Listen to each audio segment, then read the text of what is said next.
Hi, I'm Jean Watson. I'm delighted to welcome you to the study of caring science and the theory of human caring. Many hospitals are now using this work, and it might be helpful for me to give a little summary of what does it mean to enter into caring science.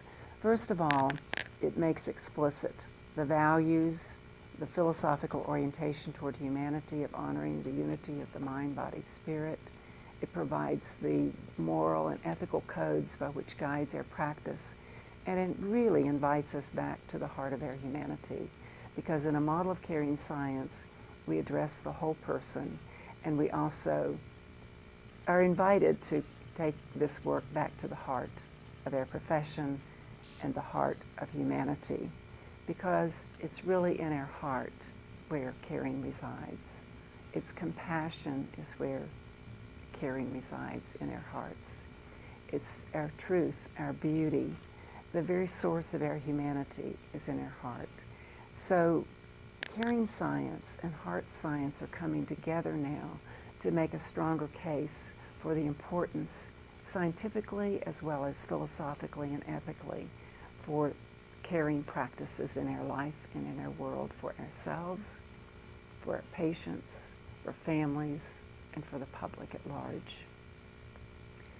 Within the context of caring science, the theory itself contains the 10 Caritas processes. These 10 Caritas processes are absolutely universal practices of human caring. These practices, this languaging of the 10 Caritas processes provides a very philosophical but a languaging foundation to explain to ourselves and others what is the phenomenon of human caring. If we do not have our language to define our phenomena, how can we look at outcomes? How can we look at documentation? How can we even see? My definition of theory is the Greek word theoria, which literally means to see. So we're doing these practices every day, but when you have the language to see what you're doing and to name them, then you begin to transform yourself and your system. So within the Caritas processes and within the foundation of the philosophy, the ethics, the values, where the theory lives is in those caring moments. When you walk into that patient's room, you seek to see who is that spirit-filled person. And you never know how we're touching the life of another human being. So the caring moment is the essence of this theory.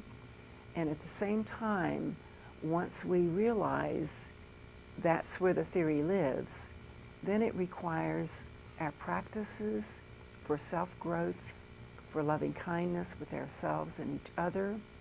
And it requires us to pay attention to our authentic presence, to our intentionality, to our consciousness, and to the ways in which we enter the space with another human being. So we build in rituals and very concrete practices, whether it be hand washing to cleanse and make transitions, or whether it's pausing before you enter the patient's room, connecting with your heart of your compassion, or whether it's stopping mid-step or mid-sentence, or whether it's starting a meeting with a pause, a breathing, and entering out and emptying out. Those are all informing what happens in that caring moment that affects us for as long as we live.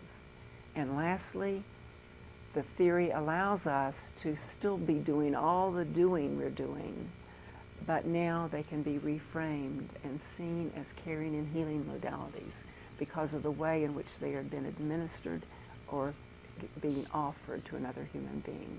So this is a bigger context for the nature of our work, but it gives us language and meaning and purpose for what we have been doing all of these many years, and we now take it from the margins as ad hoc practices and make it a full, mature, professional practice model to transform ourselves and our systems from the inside out.